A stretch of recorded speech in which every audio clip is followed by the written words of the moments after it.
association with LK Formación. I hope you're all doing very well.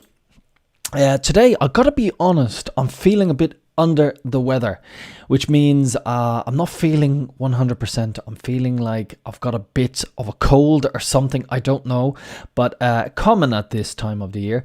But we'll carry on. We'll get through the English business hour. Okay, so what have I got for you today? I am going to wrap up and see what is going on in the news.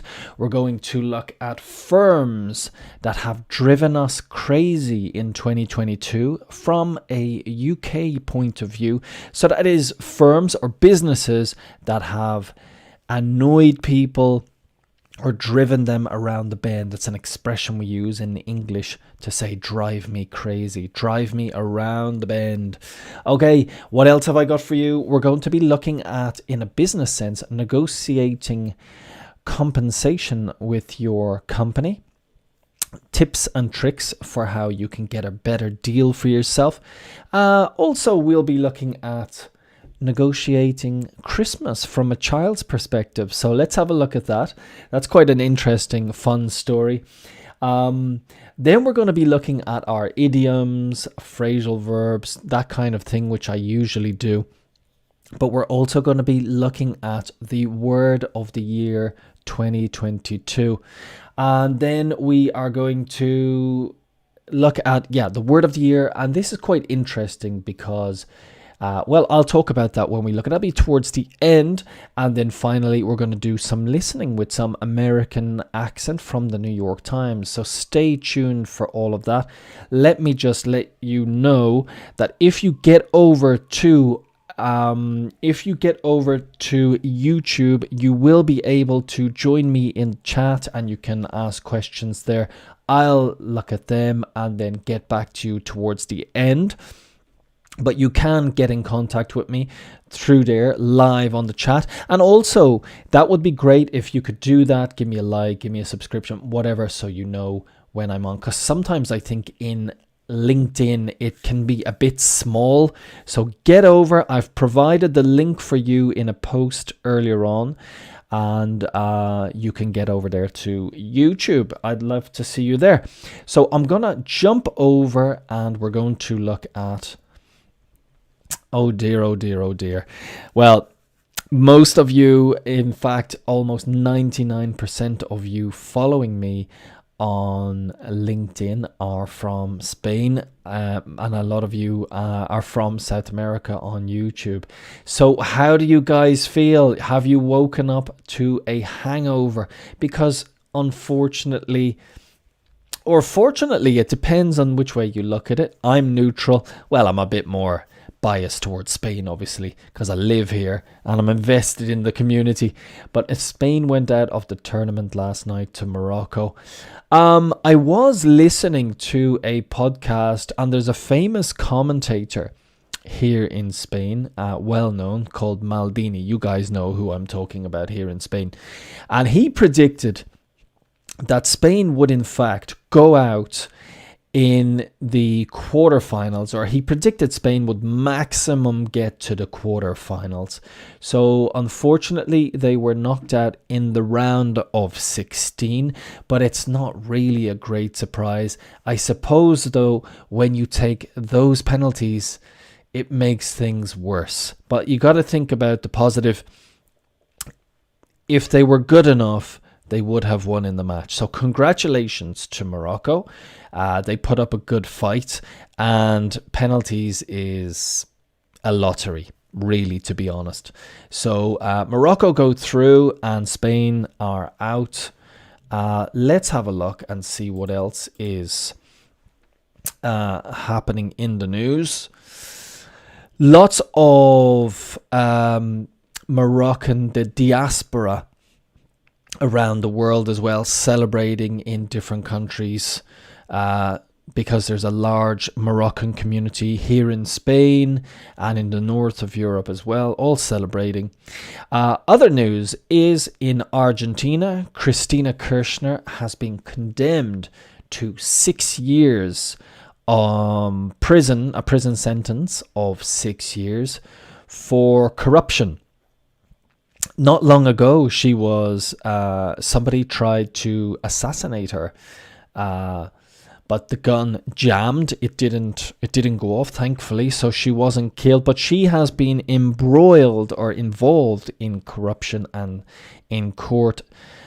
She was sentenced to 6 years in prison, but her parliamentary immunity means that she is protected. And to life ineligibility, so she won't be able to go to prison, but she will be able to go to court. We'll see how that pans out. We'll see what happens there. She declared from her office that she would not be a candidate in the upcoming elections for 2023. So yeah, it's really unfortunate. I mean, it's good in a sense that these politicians are going to court if they are corrupt. That's what they deserve. They're no better, no worse than any of us. If you are corrupt, you need to go to court. I don't know exactly how politics in Argentina works. Like most places, I suppose it's corrupt, but I hope it's not just the opposition being spiteful. So, and then something that has been in the news in the United States, in the state of Georgia, has been this ex-footballer, Herschel Walker. It's quite common in the United States for these celebrities to become politicians.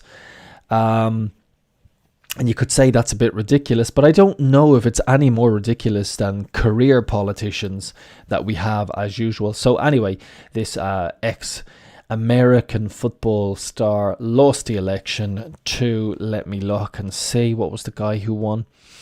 One of Joe Biden's party won, Raphael Warnock. Raphael Warnock won the seat. We say, I think you say escaño, and we say seat in English.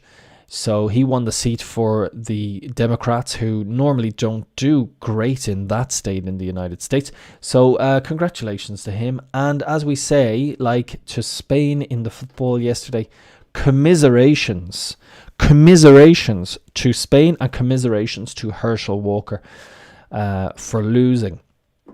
All right, let's jump over here. I want to look at this, and we're going to look at a bit of business here from LinkedIn. Title here would be Sustainability. The EU adopts a law banning goods linked to deforestation. That's good news.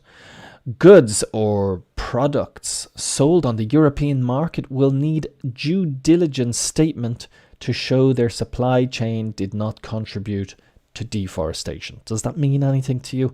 Okay, due diligence is just doing what you're supposed to do, doing the right thing. So they will need a due diligence statement. Okay, well, where is that statement going to come from? To show their supply chain did not contribute to so somewhere along the whole process of, and we looked at this, no, I did a short video on this. So you start off from the producer, then you have all of the whole chain of supply all the way to the person who actually uses the product, and that person is known as the end user. So from producer to end user, they will have to show a due diligence statement. It's a new law adopted by the European Union, the EU, in a world first. So that's good. It's going to cover products such as coffee, chocolate, beef, and timber. I think the other due diligence statement before would be like, but it was more optional, was fair trade, where the producers got a good amount or a proper amount of money. The EU accounts for 16% of international trade linked to deforestation. Okay. So that's good. We should get that down to 0 as soon as possible. Moving on, gig economy. The gig economy is kind of a gig is where people do one night in a venue. So when you talk about people like a band playing in a small venue, that they will do a gig on Tuesday night, and then they'll do another gig on Thursday night in a different place, and another gig on Saturday night in a different place. A gig. So the gig economy, European grocery delivery firms to merge in all-stock deal. Turkish grocery delivery firm Getir is about to complete its takeover of German rivals Gorillas in an all-stock buyout. Your stock is your shares, your acciones in Spanish, and they're going to buy out the company. Getir is a Turkish firm. I was in Turkey. I was in Istanbul, living there at the time that this company started. Getir. I remember the company starting. Interestingly enough, similar to Spanish, if I remember correctly, Turkish has two ways of saying bring. So getir means to bring, like you have in Spanish, llevar and traer. In English, we just have bring for to bring somewhere and to bring to. So getir, I think, is pretty much traer. So there you go. That's me learning. Gorillas shareholders will not receive cash as they see their shares converted into Getir stock. Gorillas, valued at $3 billion last year, laid off 300 staff and exited Denmark, Italy, Spain and Belgium this year. Okay, so to lay off is when you not fire. Fire is more for when you are punished. But to lay off is to let people go.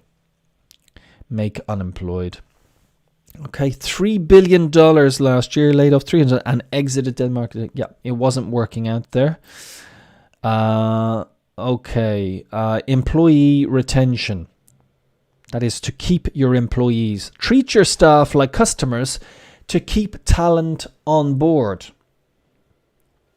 We all know the adage, which is like an expression, that the customer is king. But HR leaders from firms like Airbnb and Patagonia, Patagonia is like the North Face. They make clothing for hiking and so on. Now suggest putting employees first by taking the time for onboarding and job training and including staff in decision making. Firms can reduce turnover. Turnover, it depends on context, because your turnover is your income for the year. That's your, let's say, the money you make, the money your company or the firm makes at the end of the year. That's the turnover.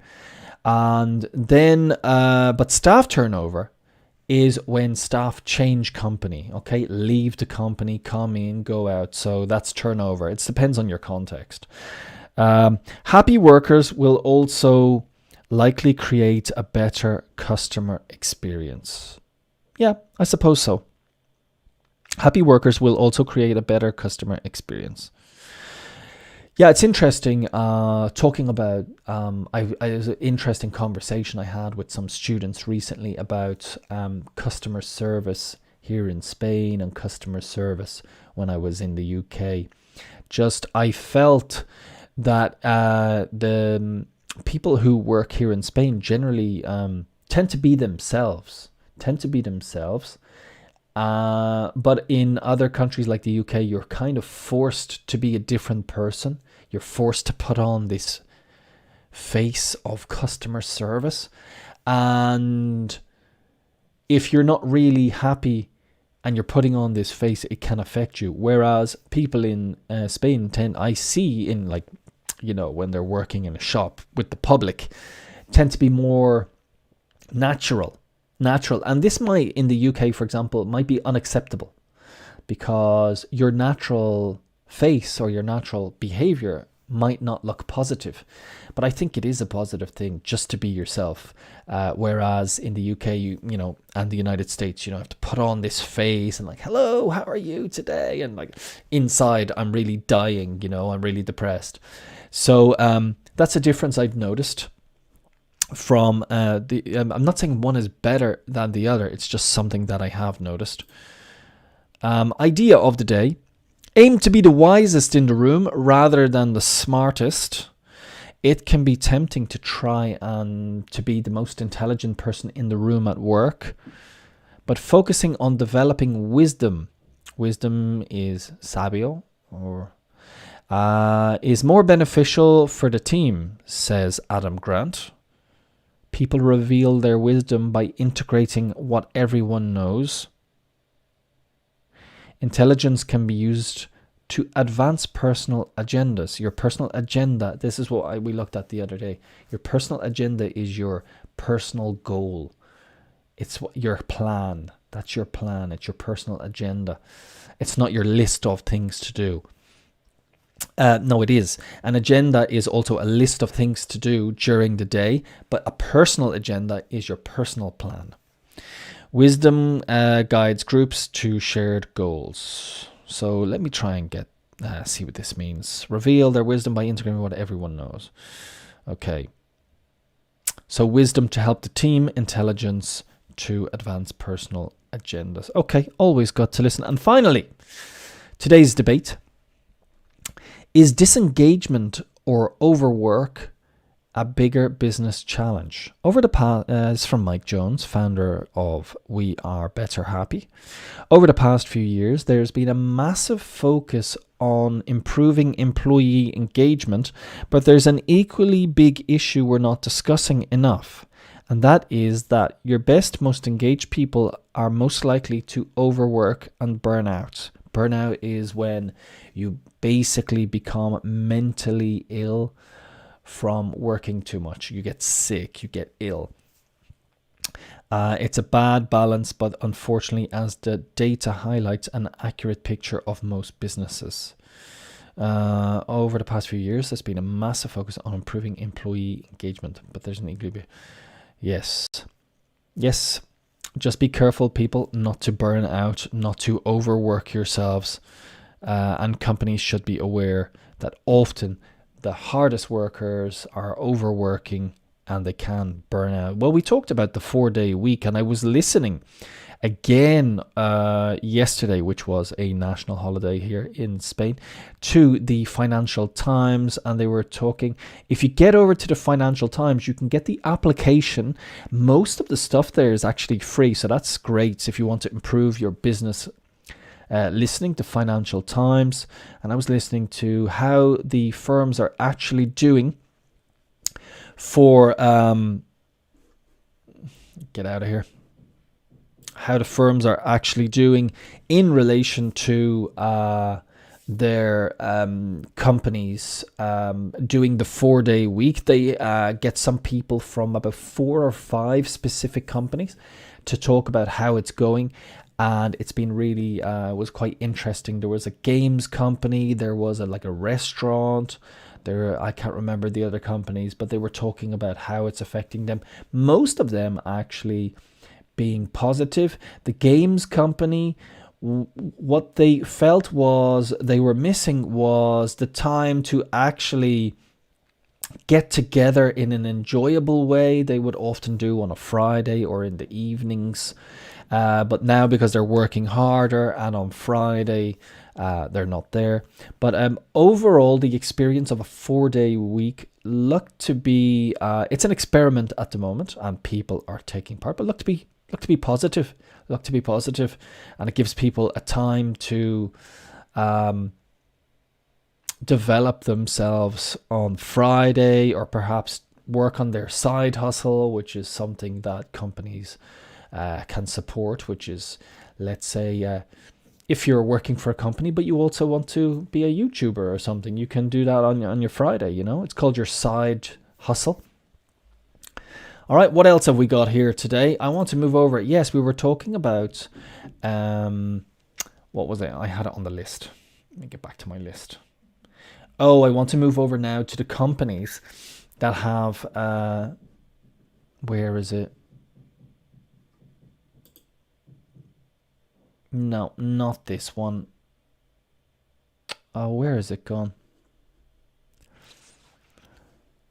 I've lost it now. Okay, well, what I'm going to do is I'm going to just jump into this one.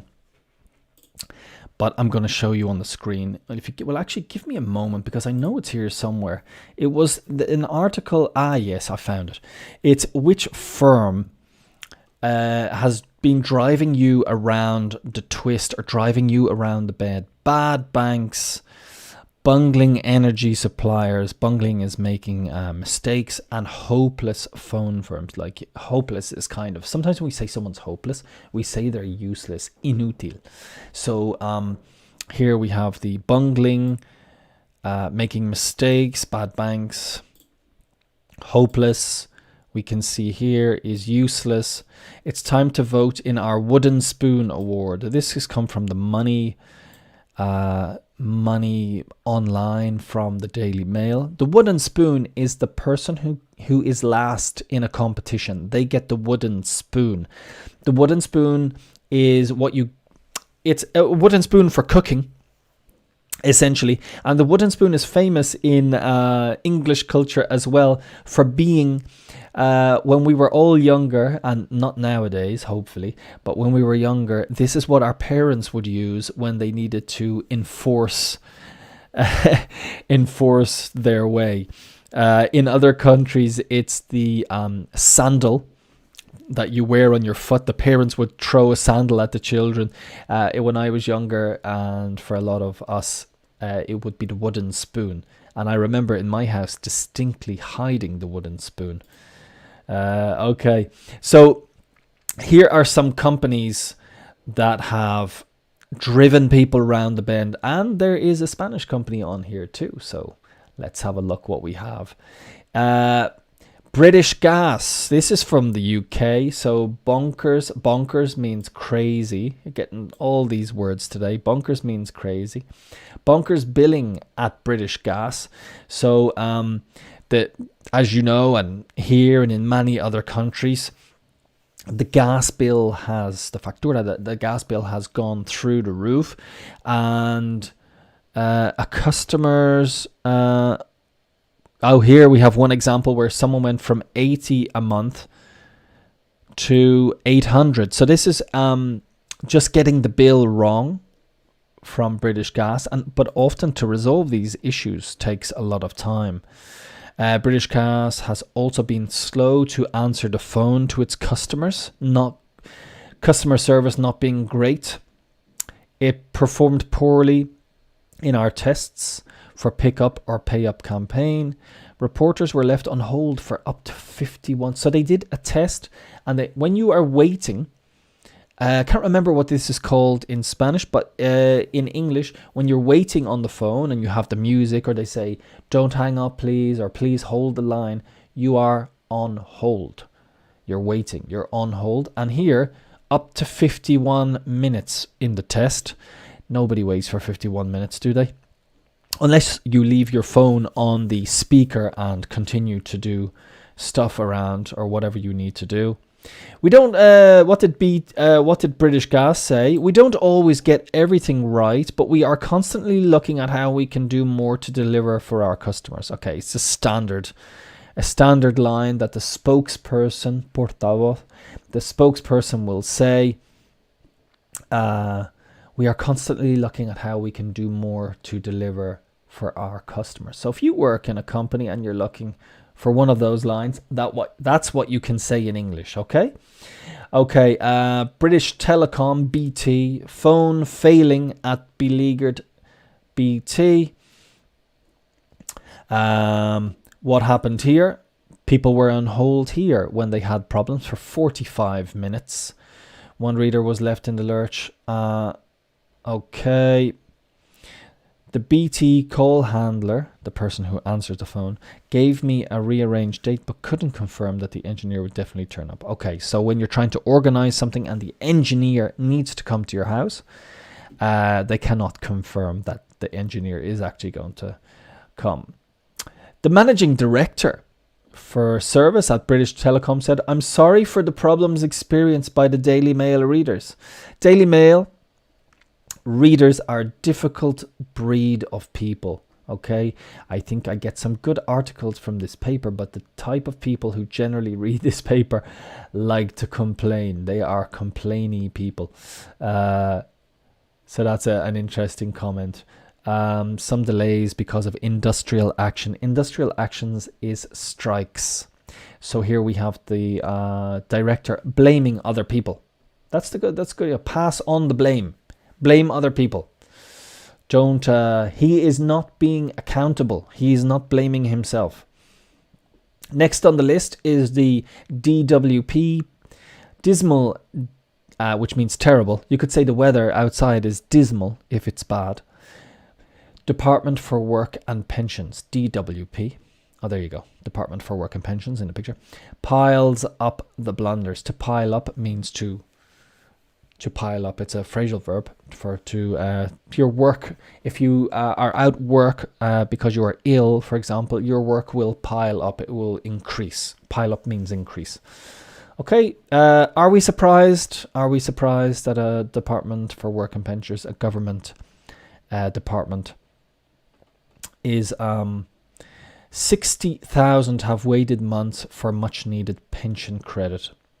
Okay, Department of Work and Pensions not doing very well. What did they say? The action we are taking now will correct historical state pension underpayments. And their excuse, additional resources have been deployed to ensure we deal with the increase in pension credit claims as quickly as possible. Okay, so they have to say something, don't they? Frustration boiling at E.ON. That's how we say that. When E.ON sent out a pair of socks to customers alongside banal advice on how to keep warm, it was a bad omen. So E.ON, I believe, are an electricity company, and they thought they were doing something. They were sending. They're basically of course, these electricity companies. And some of you here working from electricity companies, the prices have gone very high. This company sent out socks. Not a good idea, I don't think. And giving advice to people on how to keep warm. They were left on hold. People calling customer service were left on hold for 80 minutes. That's an hour and 20 minutes. Others told us they felt the firm pestered them to have a smart meter installed. To pester is to keep saying, and normally we get this from children, like, can I have some chocolate? Can I have some sweets? Can you buy me this? Can you buy me that? This is to pester your parents, to pester, to annoy constantly. And in a case of this electricity firm, it's like cold calling and saying, would you like to get a smart energy meter installed? Can we interest you this? Calling, to pester. So you want to say, stop pestering me. What did their spokesman say? Our colleagues work tirelessly to ensure we provide good levels of service for many millions of customers, as proven by our excellent rating on Trustpilot. Trustpilot is a website where you can see if a company that you're going to do business with or looking at has got good reviews, kind of objective website. So, okay, I'd be interested to know if that's true or not. John Lewis, Credit Chaos. John Lewis is kind of like the Corte Inglés for a lot of English people. It irked thousands of loyal shoppers. Irked is like to annoy. Again, lots of these words for annoy: pester, annoy, irk. So what they did was they were changing from one credit card supplier to another. So people who had loyalty credit cards with John Lewis then had to reapply for a new one, because they were going to from HSBC over to New Day. And then when people applied, they were rejected. And of course, John Lewis has to sort out this problem. And, you know, it's a bit annoying for people to have to do this. It's just not what we want to do. Oh, surprise, surprise. The passport office logjam. Like in this country, I believe. I don't have first-hand experience, which means I haven't applied for a passport in this country, but I've read articles, let's say, in the newspapers in Spain saying there is a logjam, which is a kind of a backlog or like a traffic jam. you know, a logjam, a backlog. Look, we have it here. Logjam here, and then here we have backlog. They're synonyms, and they mean like basically a waiting list. Its backlog of applications for new passports ballooned. If you imagine inflating a balloon, it ballooned to 550,000 at the end of June, as straightforward renewals took months. When something is straightforward, it means it's easy, not complicated. So often, if you want to say, sometimes you could say to someone, if you're explaining something, you want to say it's easy, but that can seem patronizing. And you don't want to, you know, because maybe it's easy for you, but for them, it might be a little bit complicated. So a nice way to say this is it's quite straightforward, or it's straightforward enough. It's a nice way to say, okay, it's not too complicated. It doesn't mean to be complicated. Applying for a passport is not complicated. It seems from this, you just send your photos, you fill in the form, you send it, you know, straightforward. Okay, I think, and from talking to not a friend, but an acquaintance I met the other day, we were talking about having lived in Spain and living in the UK, and bureaucracy tends to be less complicated or more straightforward in the UK than here in Spain, and I think you'll all agree with me. Well, you'll agree with me that it's not straightforward here in Spain, but getting better, definitely with the digital signature, firma digital. That's a great invention, I'd have to say. Right, left in the lurch by PayPal. Left in the lurch means you're kind of left to solve a problem by yourself. So PayPal is having issues. What are they having issues with? When something goes wrong when you buy something on PayPal, refunds process is a bit complicated. People are accounts are being frozen, and people are unable to access their cash. One reader told us fraudsters spent $500 on her PayPal account, but instead of refunding her, PayPal threatened to send debt collectors for the money.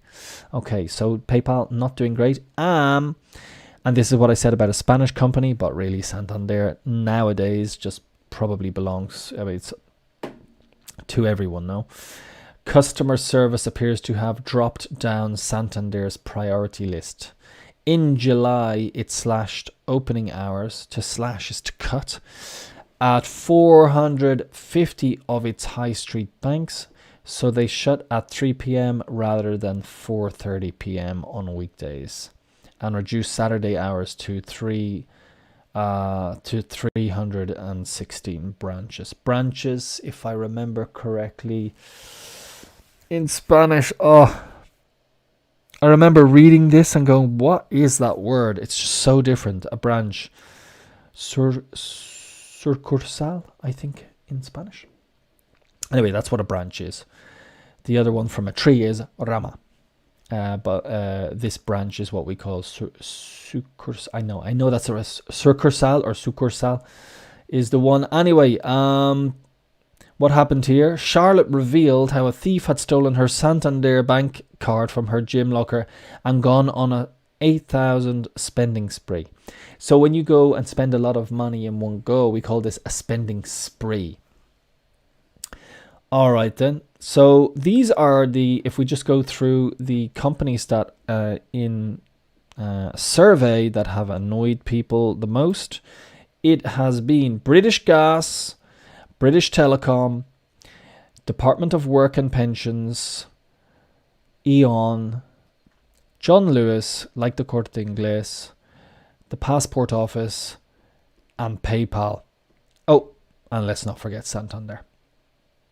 Here we have Santander slow on scams. Okay, so scams are timos. You see this a lot when I'm doing my stream. It just seems to come up a lot. Right. Now I wanted to move over after that. I'm going to look at my list while we're here. See what we have on our list. Okay. Yes, we want to look at negotiating compensation. And after this, we're going to look at a different negotiating. So, just going to run down through a list of how you can negotiate compensation. What was it someone said? When considering demands from your employer, look for value multipliers that can guarantee you negotiating power and make an asset. Okay, so here's the following list that we have when you're negotiating. What about asking for this when you're negotiating your compensation? What about asking for a higher position or a different role? Okay. How about a flexible work arrangement? So perhaps working from home. If these guys are not going to give you the money, you got to look for other things, you know. And often they're not going to give you the money, so you need to be prepared. And if you go in and say, well, okay, then I'm a bit disappointed with that, but then how about working from home? I'm not really needed in the office, and I've been working from home, so let's say work from home. And a 4-day week on top of that, work from home, a 4-day week perhaps. You guys can send in your advice as well, absolutely open. Other compensation could be, so flexible work. I mean, what could it be for you? Starting at a later time, finishing at an earlier time, working shorter hours on a Friday, working from home, WFH. What about a sabbatical or time off to pursue your passions? So you could ask the company, okay, well, listen, I'm looking for time off. I wouldn't mind a year to go and do something, to go and learn another language, to take time off and then come back. I'd be interested to know what companies are open or open-minded enough to allow their staff to do this. A wellness break or resources. I know there's some companies who offer good compensation packages where they'll pay for your gym membership or perhaps yoga massages, meditation, Pilates, things that allow you to focus on your wellness. That's quite a good idea, I think. Joining a club to do something, sailing, golf, whatever it may be, or providing. So once you provide them with the receipt, and then what else? Someone else chimed in with, you could ask for stocks in the company when you're organizing your compensation. You could ask for travel benefits like business class plane tickets instead of economy class. How about asking for parental leave or a childcare allowance? Because I did this a long time ago, but I was looking at the price of childcare in different countries, and it can be very, very high in some places. You might think it's high here in this country, but trust me, in the UK, it's higher. I think that's something I will look at a later date, but very, very high in other countries. A vehicle allowance. Some people get a company car. How about that? How about your vehicle getting your petrol or your gas paid for? Transportation reimbursements. If you commute is when you go by train or by bus or by public transport. So ask for reimbursement. Is it's like a refund, but it's just the money given back to you. It's a reimbursement. You could ask for a phone allowance, a company phone, so that your bill is paid by the company. And a guaranteed severance package. This is when you leave that they will give you a guaranteed amount. Sometimes when you are a CEO of a company and they, you're unpopular or whatever, and they want you to move or step aside, step down, they'll give you a golden parachute. The parachute is you're falling, but it's a golden one, so they give you lots of money. So that's kind of interesting enough. Ways to negotiate your what's it called? Compensation. The word escapes me. The word escapes me. You're going to see that a bit later. Yes, then I wanted to move over then from that onto this person. Let's have a look at this. This is a 12-year-old TikTok or a girl. She's there's a TikTok star whose 12-year-old daughter made a PowerPoint presentation to unveil her detailed Christmas list featuring $3,000 worth of stuff. So interesting. Kids of today doing a PowerPoint presentation. So let's have a look at some of the info about this. So there's a mother. She's an influencer. She's a mother of 4, and she shared a video on TikTok of her daughter Ava presenting a PowerPoint Christmas list. We're going to have a look at the video in a moment. The organized tween divided the slideshow. Okay, a tween is you have children and you have teenagers, and in between you have the tweens. Okay, this is the I would say between 9 and 12-year-olds, maybe 8 and 12. They're called tweens. It's a new area of people we can market at. So before teenagers, you have tweens in between. She made a slideshow featuring thousands of dollars worth of items. Ava asked for 3 pairs of Nike sneakers, an iPhone 13, an Apple Watch, AirPods, 3 bottles of perfume from the Ariana Grande collection.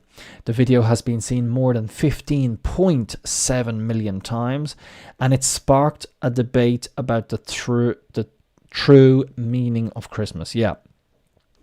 Some viewers were frustrated over the commercialization of the holiday, while others praised Ava for her skills, insisting she will be a CEO one day. This is the girl in question. This is the girl we're talking about. The commercialization of Christmas, yeah, it's too late. Christmas is completely commercial. And for people who, I suppose, come from different countries and they see what Christmas is like. Maybe if you come from a different culture and you think you're coming as a Christian thing, forget about it. It used to be Christian, very much commercialized, very much all about give me, give me, give me. And it's a pity. It's a pity, but it's the world we live in. And what this girl is doing now is she's presenting her Christmas list on a PowerPoint. Let's have a look. Here we have some stills, some photos. And if I scroll down, I should reach the video. Let me put on my headphones so I can listen. And we're going to watch the video. Get your volume ready. I now present to you my Christmas list. These are shoes. We have sizes and photos. And the names. Okay. And if you click on a link, We have links. you click on it, and then it takes you to the website to buy them. Wow, you made So you click on the link, the enlace, the link. it so easy for me. Boom. Now this is the slide I want Dad to look away. And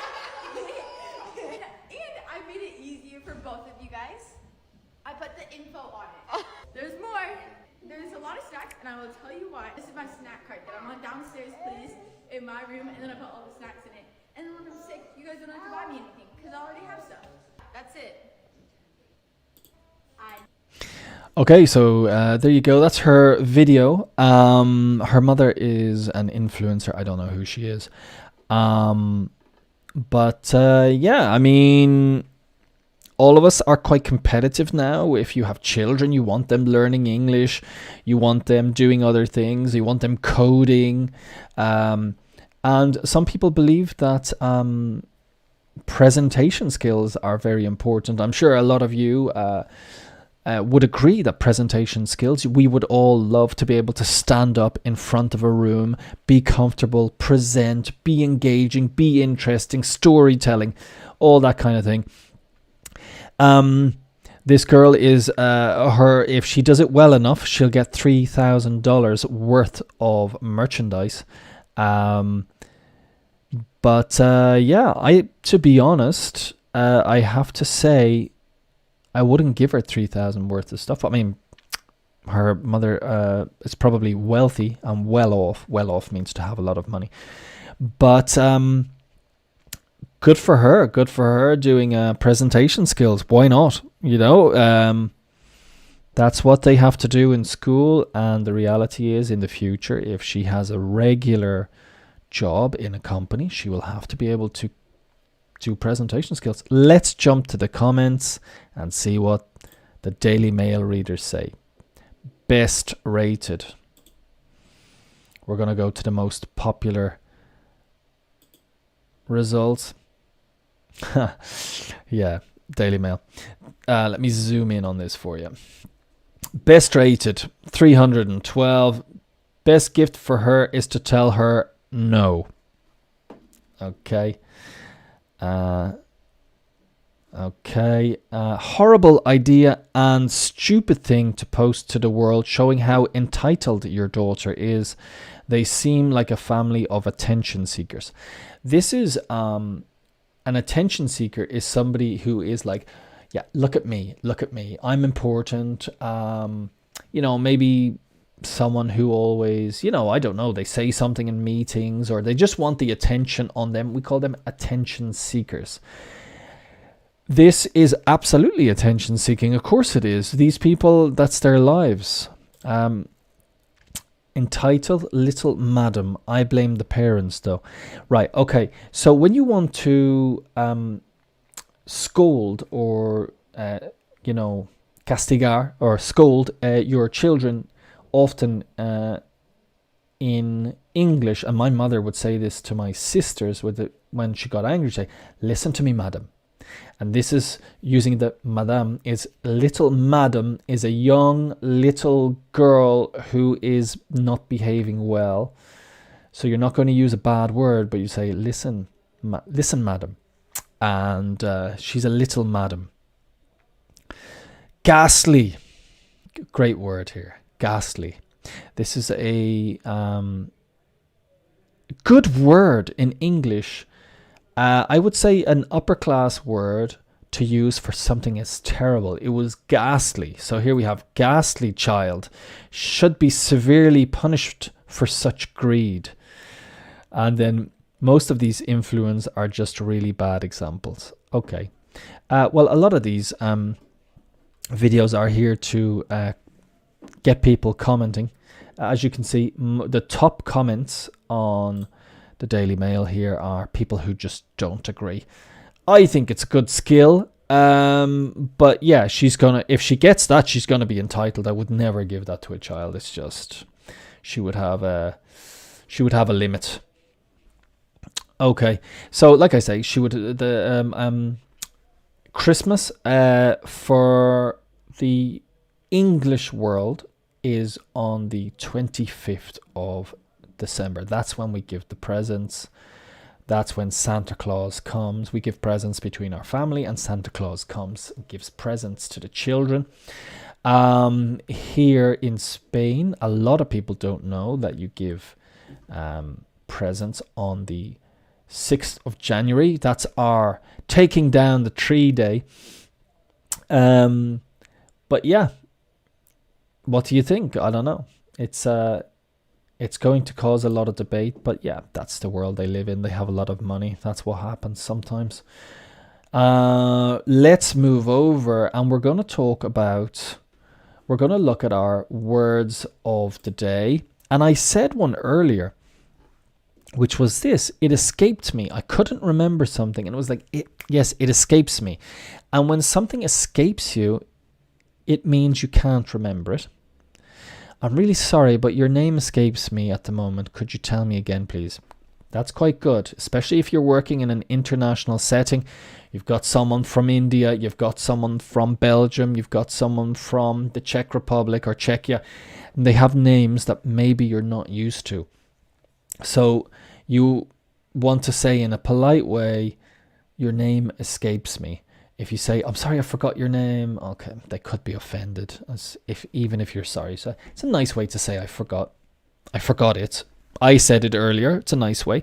Kim said she knew the song really well, but the name of the band that had recorded it escaped me. The name of the band escapes me. Sorry, your name escapes me. Could you tell me again, please? I think it's good. Yeah. That one is used. That was our idiom of the day. Now we're going to look at our phrasal verb of the day. And after this, we're going to look at the words of the year. Go over, okay, very common phrasal verb, to go over. To look carefully at something like a report or an essay, a document, to check for mistakes or make improvements. After you finish the exam, go over your answers if you have any time left. So to go over something is to look again, okay, to look at something carefully. Before sending them off, go over the invoices and make sure everything is correct. The invoices are the recibos or the facturas. Maybe an invoice is recibo, I think. I'm not sure. I can double check here in a second. While I go on to the next thing, which will be our slang of the day. I'm sure invoice is factura. Invoice.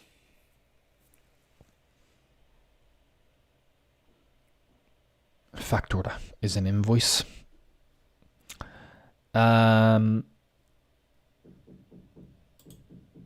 Slang of the day. Never agree with these in full. John. Yeah. Okay. This one, yeah. It's an American example, but it is used. And it means the bathroom or the toilet. In the UK, people will say, excuse me, I need to go to the toilet, or I need to go, yeah. Often they'll say, I need to go to the loo. This is particularly from the UK. And then you have in the United States, excuse me, could you tell me where the bathroom is? That means the toilet. We wouldn't normally say that in the UK or Ireland, but you could use it, bathroom. And it's interesting. When I was younger, we used to call it the jacks, like Jack. And here it's the John. So I'm going to the John, but I'll be back in a couple of minutes. Okay. So yeah, that's used. It's just kind of slang. And that's what it is, slang of the day. Saying of the day. Waste not, want not. Okay. If we do not waste things, we will not be short of things. If we use our resources carefully, we shall never be in need. Normally, I see this waste not, want not used when somebody doesn't want something anymore and then they offer it, and someone will go, well, waste not, want not, don't waste what somebody doesn't want, So in that sense, if somebody, you're with your friends and they have some, I don't know, you have some cake after with some tea or some coffee, and someone says, oh, I don't really want that cheesecake. It's a bit too rich, a bit too sweet for me. So you go, okay, waste not, want not, I'll take it. So that's the kind of sense I would use it in. But using things that other people don't want, and then you say, yeah, waste not, want not. So it's a good example for like charity, giving stuff, giving clothes for charity. Don't throw them in the bin, give them away. Waste not, want not. Do not waste what you do not want. Now, what I wanted to do was move over and talk about this, because the word of the day from the Oxford Dictionary is goblin mode. Goblin mode. Have you heard of that? Goblin mode? Probably not. This is goblin. Like a troll. Well, a troll would be small, and a goblin is like this. So as you can see, there's like a goblin on a bed, holes in the sock, surrounded by snacks. Normally this sign here would say home sweet home, but it says hole sweet hole. A hole is when you say this place looks like a hole, it means it really badly, it's in a mess. And as you can see, everything is a mess in the room, and this person doesn't look great. She is in goblin mode. Okay, she doesn't look her best. Goblin mode has been chosen by the public as the Oxford 2022 word of the year. They let people decide. 340,000 English speakers around the world cast their voted. Metaverse was second choice, followed by I Stand With. Goblin Mode was a landslide victory. It was selected by 318,956 people, making up 93% of the vote. And it means a type of behavior which is unapologetically self-indulgent, lazy, slovenly, or greedy, typically in a way that rejects the social norms or expectations. So social norms, if you just imagine how you're supposed to look on Instagram, you're supposed to look great, you're supposed to look super. Goblin mode is the opposite. It's just looking terrible and feeling good about it, like in that sense. Not caring, just looking terrible. And I suppose you have these new applications that are quite popular called, I suppose it's Be Real. We talked about this a while ago, which was a popular app. And Be Real is an application, app, and where you have to take a picture of yourself when the app tells you, and normally you're not ready. So you take a picture of what's in front of you and what's behind you. And normally people are in goblin mode because where is it down here? It says a lot of people feel, it's in response to what they call that girl, which is the opposite, which is a girl who does herself up really well. She's drinking her smoothies, she's doing her yoga, she's doing her meditation, and of course uploads everything onto Instagram, like living the perfect life. Goblin mode is the opposite. And most people, when you live in the north, you know, you often just want to be comfortable and at home and on your bed, on the phone. You look terrible, you know. So there you go. That's goblin mode. As you can see, the ashtray, the underwear over there, the hole in the sock, one sock off, the tracksuit, on the phone, the Skittles. Very good. It's a good picture. I like it. Okay. That's interesting because that's Oxford Dictionary. We don't have something in the UK or the United States which is like you have in Spain, as the RAI, which decide what's going to be the word of the year. The different dictionaries have different words. So Collins Dictionary chose, what did they choose? Permacrisis from the Collins Dictionary. And a permacrisis is an extended period of instability and insecurity, especially one resulting from a series of catastrophic events. So permacrisis, a permanent crisis, going into war in Ukraine, the recession, the pandemic, all these kind of things. Permacrisis. That was from Collins Dictionary, which is a popular dictionary in English. And the Cambridge went for Homer, which is a home run. So you can, it became popular due to a game called Wordle. And that's interesting because a home run can be used in the business sense of somebody hitting a home run in a meeting or a presentation, doing really well. And you can say, really hit a homer. You can say homer instead of home run. So there you go. That's that. They are the words of the year. Like I said, there's no specific entity which decides which is the word of the year. You have Oxford, Collins, Cambridge. Oxford, Collins, Cambridge, yeah. Excuse me. And there you go. That's it. It was good to see you guys. I will be back in a couple of days to bring you more stuff to help you improve in your English, your pronunciation, all that kind of thing in association with LK Formación. And all I can say is here in Spain, have a great day off tomorrow and we'll catch up in a couple of days. Everyone else, all the best.